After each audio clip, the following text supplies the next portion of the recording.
আসসালামু আলাইকুম সবাইকে। আমি এখন আবৃত দশমিক ভাগটা দেখাবো। তো এটা গুণের মতোই একই নিয়ম। আপনারা আবারও একইভাবে উপরে যে কটা সংখ্যা আছে সবগুলো বসাবেন। 2 2 7 1 8 বিয়োগ যে কটা সংখ্যার সামনে কোনো মাথায় কিছু নেই বা এমনি ফাঁকা পড়ে আছে সেগুলো বিয়োগ। তো এখানে 2 আছে, শুধুমাত্র 2টা বিয়োগ। এখানে দেখেন পৌনপুনি কয়টা আছে, এখানে আছে আর এখানে আছে, তার মানে সবগুলোর মাথায় আছে। প্রথম আর শেষের মাথায় থাকলে ভিতরে যে কটা সংখ্যা থাকবে সবগুলোর জন্য 9 হবে। তাহলে 1 2 3 4 চারটে 9। ওপরে 2 বিয়োগ করলে হচ্ছে 2 2 7 1 6 আর নিচে 4টা 9। তো এটা আমরা বের করছি এবং নিচেরটা এখানেও একই 1 9 1 2। এখানে যা আছে এটা বিয়োগ করলে এই দুইটার মাথায় কোনো পৌনঃপুনিক নেই, তো এটা বিয়োগ হয়ে যাবে। আর নিচে এই দুইটার মাথায় পৌনঃপুনিক, তাই 2টা 9 এবং দশমিকের আগ পর্যন্ত যদি কোনো সংখ্যা থাকে তার মাথায় পৌনঃপুনিক না থাকে তার জন্য একটা 0।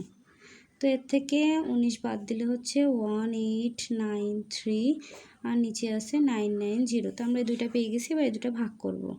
তো অতএব 2.2718 ভাগ 1.912। তো এই দুটো ভাগ করলে আমরা যেটা পাইছি ওটা এখানে লিখে দেবো। 22716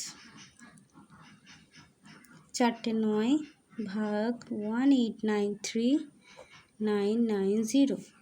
তো আমরা এখানে এই যে পাশে তলায় দিই, যেহেতু আপনারা অনেকে বুঝতে যদি না পারেন, 22716 আছে, 4টা 9 আছে।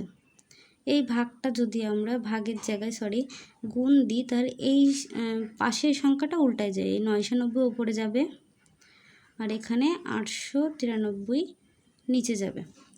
তো আমাদের এখানে কাটাকাটি করতে হবে।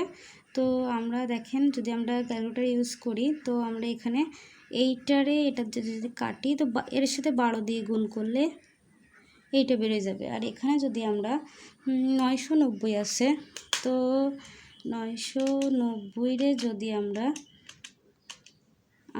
যদি 990 101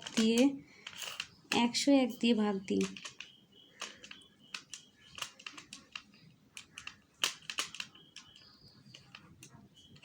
অন্য কিছু দেওয়ার চেষ্টা করি। আসলে আমরা যদি এখানে দেখি যে আছে কত 101 দিয়ে যদি ভাগ দিই তাহলে দেখেন 101-এর সাথে এখানে ক্যালকুলেটর করে দেখাই 101 গুণ যদি 9 দিই তাহলে আমাদের 909 হচ্ছে।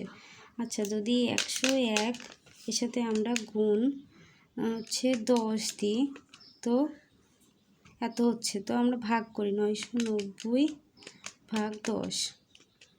হ্যাঁ, 99 দিয়ে ভাগ করলে আমাদের 12 হয়ে যাচ্ছে। তো এখানে 99 দিয়ে ভাগ করলে উপরে হবে 10 আর এখানে 99 দিয়ে ভাগ করলে নিচে হবে 101। কিছু মনে করবেন না, এটা আমার প্রথম ভিডিও, তো আমি চেষ্টা করতেছি যেভাবে আপনাদের সোজাভাবে করে দেওয়া যায়। তো আমি এরকম ভিডিওই বানিয়ে যাবো। আপনাদের কোনো সুবিধা হলে অবশ্যই আমাকে জানাবেন, আমি তাহলে নেক্সট ভিডিও আবার আপলোড করব। তো উপরে 12 আছে, 10 আছে, এই দুইটা গুণ করলে হচ্ছে 120 আর নিচে 101 আছে, এখানে 1 আছে, তো শুধু 101। তো এইটা বের হয়েছে। এটা যদি আমরা ভাগ করি, তো আমরা যদি ক্যালকুলেটর ইউজ করি তাহলে 120 ভাগ নিচে আছে 101।